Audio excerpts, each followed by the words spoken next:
اس کے بعد last question ہے ہمارے پاس کوشچن نمبر 5، پیراگراف کو موضوع عنوان تحریر کرنا ہے، کوئی عنوان تجویز کرنا ہے کہ کیا عنوان سوٹ کرے گا اس کے اوپر، اس پورے پیراگراف کے اوپر۔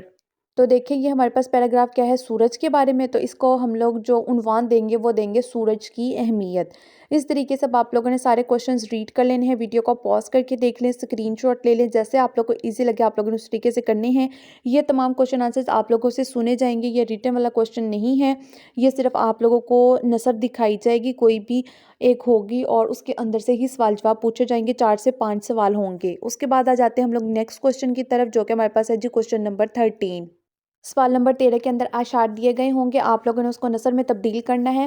اب اس کا جواب دیکھ لیتے ہیں۔ ہمیں نیکی کا سبق پڑھایا اور بھلائی کی راہ دکھائی، ساری برائیوں کی دیوار گرا دی اور جڑ کاٹ دی، ہمیں دین اسلام دیا اور مسلمان جیسا پیارا نام دیا، ایمان کی دولت دی اور اللہ کا پیغام دیا کہ ہم سب مسلمان بھائی بھائی ہیں، اپنی بھلائی چاہیے تو آپس میں مل جل کر رہیں۔ آپ صلی اللہ علیہ وسلم نے فرمایا کہ تمام مصیبتوں کے ماروں کی تکلیفیں دور کرو۔ اس کے بعد نیکسٹ ورژن کا سبجیکٹیو پیپر دیکھ لیتے ہیں۔ صفائی کے عنوان کے اوپر آپ لوگوں نے مضمون لکھنا ہے۔ اگر آپ لوگ چاہیں تو یہ والا بھی تیار کر سکتے ہیں، لیکن اگر آلریڈی آپ لوگوں کے پاس لکھا ہو تو آپ لوگ وہ بھی کر سکتے ہیں، لازمی نہیں ہے کہ آپ لوگوں نے یہی والا تیار کرنا ہے۔ میں آپ لوگوں کے ساتھ ڈیٹیل کے ساتھ شیئر بھی کر دیتی ہوں، آپ لوگوں نے ساتھ ساتھ ریڈ کر لینا ہے۔ صفائی ایک بہت اچھی عادت ہے جو ہماری زندگی کو صحت مند اور خوشگوار بناتی ہے۔ اگر ہم اپنے گھر، اسکول اور گلی محلوں کو صاف رکھیں تو بیماریاں ہم سے دور رہتی ہیں۔ صاف ماحول میں رہنے سے دل کو سکون اور خوشی محسوس ہوتی ہے۔ ہمیں روزانہ نہانا چاہیے اور صاف کپڑے پہننے چاہیے۔ کھانا کھانے سے پہلے اور بعد میں ہاتھ ضرور دھونے چاہیے۔ کچرا ہمیشہ کوڑے دان میں ڈالنا چاہیے اور کسی جگہ گندگی نہیں پھیلانی چاہیے۔ ہمیں اپنے کمرے اور کتابوں کو بھی صاف ستھرا رکھنا چاہیے۔ اسکول میں اپنی کلاس روم کو صاف رکھنا چاہیے اور یہ ہر بچے کی ذمہ داری ہے۔ صفائی نصف ایمان ہے، اس لیے ہمیں اس پر عمل کرنا چاہیے۔ اگر ہم سب مل کر کوشش کریں گے تو ہمارا ماحول خوبصورت ہو جائے گا اور صحت مند بھی بن سکتا ہے۔ اس طریقے سے آپ لوگ یہ والا مضمون تیار کر لیں، ویڈیو کو پاز کر کے ریڈ کریں گے، اسکرین شاٹ لے لیں، اور اس کے علاوہ آپ لوگ جو ہیں اگر اپنے سے کرنا چاہتے ہیں تو اپنے سے کر لیں، آلریڈی لکھے ہوئے ہیں تو وہ والے کر لیں، اور اگر آپ لوگ کے پاس لکھا نہیں ہوا تو اس کے اندر اگر کچھ لائنز ایڈ کرنا چاہتے ہیں تو وہ بھی آپ لوگ کر سکتے ہیں۔ اس کے بعد نیکسٹ کوشچن کی طرف آ جاتے ہیں۔ نیکسٹ کوشچن ہے ہمارے پاس، ایک نثر دی جائے گی، اس کو آپ لوگوں نے پڑھنا ہوگا اور دیے گئے سوالات کے جوابات دینے ہوں گے۔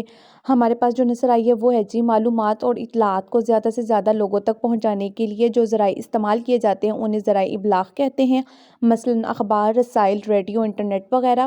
یہ ذرائع لوگوں کو اطلاعات، معلومات پہنچانے کے کام آتے ہیں۔ ان کی وجہ سے تعلیم، تفریح اور دیگر معلومات بھی حاصل ہوتی ہے۔ کسی بھی ملک کے ذرائع ابلاغ اس کی ترقی میں اہم کردار ادا کرتے ہیں۔ ملک کی معاشی، معاشرتی اور سیاسی صورتحال کا اندازہ بھی ذرائع ابلاغ سے لگایا جاتا ہے۔ ذرائع ابلاغ کی 2 اقسام ہیں، پرنٹ میڈیا اور الیکٹرانک میڈیا۔ ایسے ذرائع ابلاغ جو معلومات اور اطلاعات کو شائع کر کے لوگوں تک پہنچاتے ہیں پرنٹ میڈیا کہلاتے ہیں، جیسے کہ اخبار، رسالے وغیرہ، اور ایسے ذرائع ابلاغ جو برقی لہروں کی مدد سے اطلاعات لوگوں تک پہنچاتے ہیں انہیں الیکٹرانک میڈیا کہتے ہیں۔ پاکستان میں الیکٹرانک میڈیا کے ذرائع ریڈیو، ٹیلی ویژن اور انٹرنیٹ ہے۔ تو یہ آپ لوگوں کے پاس ہو گیا پیراگراف۔ اب اس میں سے کوشچن پوچھے جائیں گے۔ کوشچن کیا ہے جی، ہمارے پاس سب سے پہلا سوال ہے، ذرائع ابلاغ کسے کہا جاتا ہے؟ اگلا سوال ہے ہمارے پاس ذرائع ابلاغ کی اقسام کے نام بتانے ہیں۔ اگلا سوال ہے پرنٹ میڈیا سے کیا مراد ہے؟ نیکسٹ کوشچن ہے ہمارے پاس، پرنٹ میڈیا اور الیکٹرانک میڈیا میں کیا فرق ہے؟ اور اگلا سوال ہے ہمارے پاس، پیراگراف کو ایک مناسب عنوان دینا ہے۔ اب اس کے آنسرز دیکھ لیتے ہیں۔